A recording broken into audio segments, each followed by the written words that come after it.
모네마루 구독자 여러분 안녕하십니까? 이달엔 2022년 노벨 문학상을 수상한 프랑스 여류작가 아니 에르노의 세월을 권하려 합니다.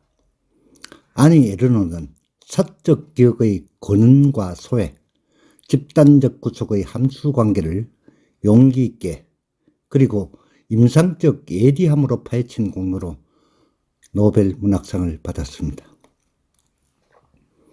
책 제목 세월은 독창적인 기법에 비해 이외로 덤덤한 편입니다.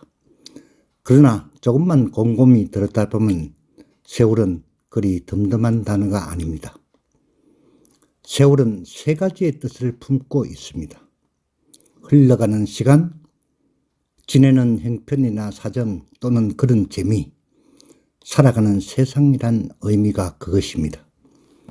이 책 제목에는 이 세 가지, 즉 시간, 사정, 세상이 다 들어있는 것입니다. 아니 에르노의 세월은 작가 자신이 명명한 사회학적 자서전이라는 독창적인 장르입니다. 일반적인 자서전이 나라는 개인의 내면과 사적인 연대기에 집중한다면 작가는 나라는 1인칭 대명사 대신에 그녀나 혹은 우리 혹은 막연한 사람들을 화자로 설정합니다. 이를 통해 개인의 삶을 객관화하고 동시대를 살아온 세대의 보편적인 경험으로 확장합니다. 엄기니 신유진은 이 기법을 새로운 문학적 시도로 평가합니다. 내면의 감정 토로보다는 사진, 식탁 위의 대화, 유행어, 광고 카피, 정치적 사건 등 외부적 기표들을 나열함으로써 한 개인을 형성한 사회적 맥락을 복원합니다. 수식어나 감상적인 표현을 최대한 배제하고 사실만을 건조하고 날카롭게 기록하는 아니 에르노 특유의 중립적인 글쓰기가 극대화된 형태입니다. 결국 이 작품은 개인의 기억과 사회적 기록이 교차하는 지점에서 탄생한 새로운 문학적 영토가 되었습니다. 2008년에 발표된 세월은 그의 출생부터 68회까지의 기록입니다. 자신의 기억만이 아닌 다수의 기억을 포함하고 있습니다. 그것은 개인의 역사이자 동시에 그녀의 세월에 맞물려 있는 다수의 역사이기도 합니다. 모든 장면들은 사라질 것이다. 이런 문장으로 시작되어 다시는 돌아갈 수 없는 시간이 무언가를 구하는 것이라는 문장으로 끝납니다. 이 책을 읽으며 저는 여러 번 놀랐습니다. 지성의 희열, 아니면 지성적 오르가슴, 이 책의 표현을 따르면 지성적 희열의 파도가 쳤습니다. 세계사의 흐름, 프랑스 정치, 세상의 일, 그리고 가정의 일, 여성의 일, 나의 일 등이 지혜로 해석된 지성의 집을 짓고 있었기 때문입니다. 밑줄 치지 않을 수 없었던 문장들이 많습니다. 우리는 지난 세기의 몸짓과 노력을 지우는 발명품들에 감탄했고 사람들이 더 이상 아무것도 할 게 없으라고 말하는 시대가 시작됐다에 이어지는 여가사회, 소비사회라는 말들은 우리가 사는 사회를 분명하게 인식하게 해주었습니다. 제독 한인철학자 한병철이 피로사회라고 쓴 책이 있었고 피로사회를 만드는 것은 성과사회라는 말이 있는데 공공사회라는 의의가 자꾸 늘어납니다. 오늘 아침에는 과시사회란 말을 읽기도 했습니다. 말이 바뀌면서 달라지는 사회에서 세상을 사는 새로운 방식은 느긋함이었고 운동화를 신고 편안함을 느끼는 것이었으며 자신에 대한 확신과 타인에 대한 무관심을 적절히 섞는 것, 다를 수 있는 권리, 희망은 사물에서 몸의 대화로 옮겨간 기대, 영속적인 젊음, 건강은 하나의 권리였고 질병은 가능한 신속히 고쳐야 하는 부당한 것, 성이라는 주요 활동 무대를 잃은 종교는 모든 것을 잃었고 정신적인 에이즈를 앓는 시대라는 표현들, 이것이 수상 이유가 된 임상적 예리함인 것 같습니다. 우리 삶의 변화를 미디어의 변화로 정리한 것은 참으로 간결합니다.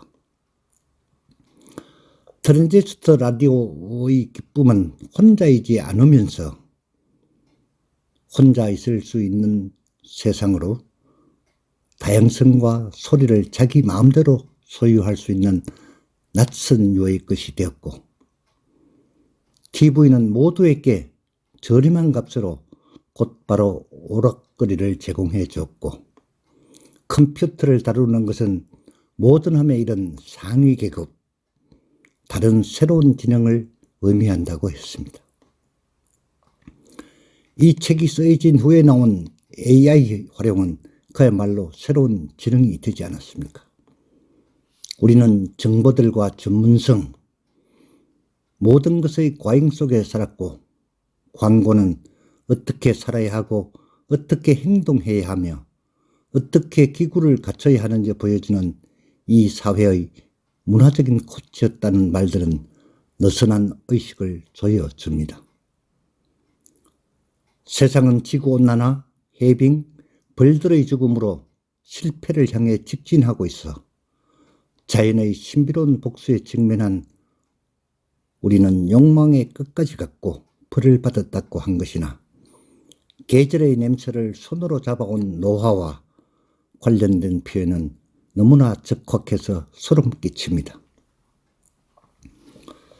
그러나 존재의 부록이라는 말은 이해하기 쉽지 않았습니다. 이것을 이해하기 위하여 앞의 문장, 사람들이 자라와 헤르메스의 상품 진열대를 쫓아다니며 노력 없이 즉각적으로 물건을 손에 넣는 느낌,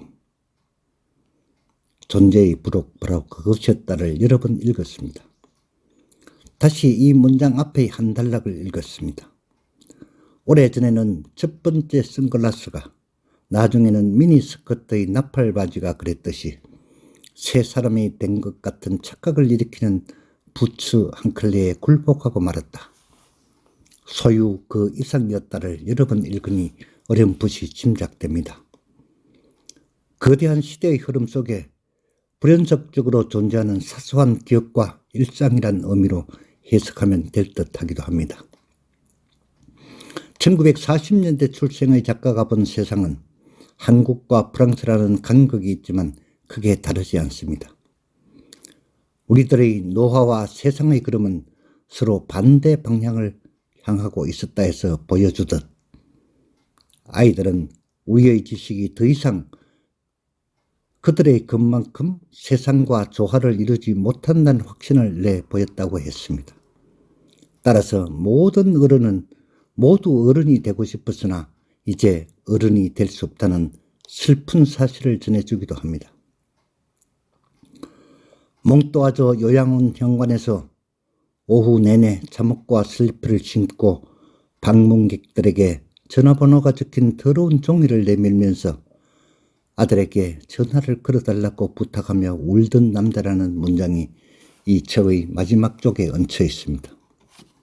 그것이 세월이라는 뜻일까요? 논란과 슬픔으로 책을 덮었습니다. 곁에 두고 아무 때나 아무 페이지를 펼쳐 읽어도 좋겠습니다. 세월은 사라지는 것이 아니라고 합니다.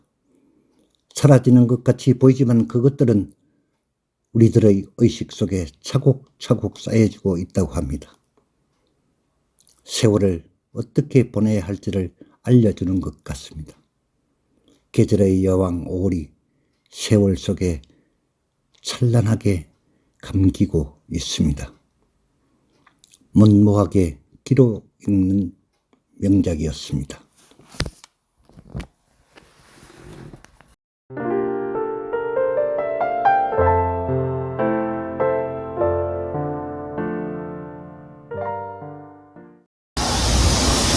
아직 아직까지 금가파 TV를 구독하지 않으신 분은 지금 바로 붉은색 구독 버튼과 좋아요, 엄지척, 그리고 종 모양의 알람 설정을 해주시면 감사하겠습니다.